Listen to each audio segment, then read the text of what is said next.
मध्य पूर्व में बढ़ते तनाव के बीच एक बार फिर दुनिया की नजरें ईरान की सैन्य ताकत पर टिक गई है। सवाल वही पुराना है, लेकिन दांव पहले से कहीं ज्यादा बड़ा। क्या ईरान अमेरिका जैसी दुनिया की सबसे बड़ी सैन्य शक्ति के सामने टिक पाएगा? और जब दोनों देशों के बीच 11 से 13,000 किलोमीटर की दूरी है, तो टकराव आखिर होगा कैसे? 2025 की ग्लोबल फायर पावर रैंकिंग के मुताबिक ईरान दुनिया के 145 देशों में 16वें स्थान पर है। भले ही ये रैंकिंग पिछले साल से थोड़ी नीचे आई हो, लेकिन जून 2025 में इजराइल और अमेरिका के साथ 12 दिनों के टकराव के बाद ईरान ने अपनी सैन्य तैयारियों को तेज कर दिया है। ईरान की सबसे बड़ी ताकत उसकी संख्या और घरेलू उत्पादन क्षमता मानी जाती है। उसके पास करीब 6,10,000 सक्रिय सैनिक और 3.5 लाख रिजर्व फोर्स है। इसके साथ ही इस्लामिक रेवोल्यूशनरी गार्ड कॉर्प्स यानी IRGC, जो गैर पारंपरिक युद्ध में माहिर मानी जाती है, ईरान की रणनीतिक रीढ़ है। अगर हथियारों की बात करें तो जमीनी मोर्चे पर ईरान के पास हजारों टैंक, आर्टिलरी और रॉकेट सिस्टम है। कई हथियार पुराने जरूर हैं, लेकिन संख्या के दम पर ये ताकत कमजोर नहीं कही जा सकती। वायुसेना में करीब 550 लड़ाकू विमान हैं, जिनमें से ज्यादातर पुराने हैं।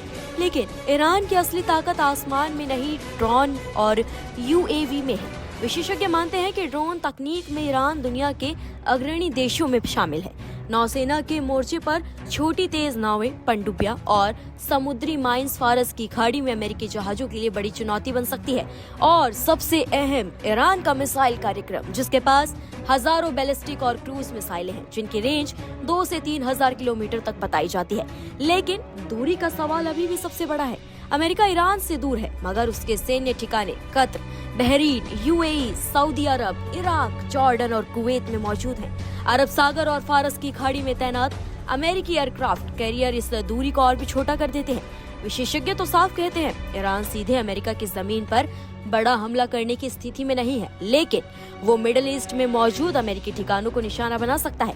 निष्कर्ष यही है, पूर्ण युद्ध की स्थिति में अमेरिका की बढ़त तय मानी जाती है, लेकिन ईरान की रणनीति जीतने की नहीं, युद्ध को लंबा खींचने की है। Missile, drone, proxy good, cyber हमले और हॉर्मुज जल डमरू मध्य को बाधित करने की धमकी, यही ईरान की असली ताकत और रणनीति है। अमेरिका को हराना नहीं, बल्कि उसे इतना नुकसान पहुंचाना कि वो पीछे हटने को मजबूर हो जाए, यही इस पूरे समीकरण की सबसे बड़ी सच्चाई है। फिलहाल आपका इस पर क्या कहना है? आप इसको लेकर क्या मानते हैं? कमेंट्स में हमें अपनी राय जरूर दें।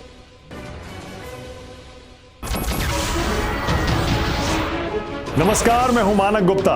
अगर आपको हमारा ये वीडियो पसंद आया हो तो इसे लाइक और शेयर जरूर करें, और हाँ, हमें सब्सक्राइब और फॉलो करना ना भूलें, ताकि आप देश और दुनिया की कोई खबर मिस ना करें। तो जुड़े रहिए हमारे साथ और देखते रहिए News 24।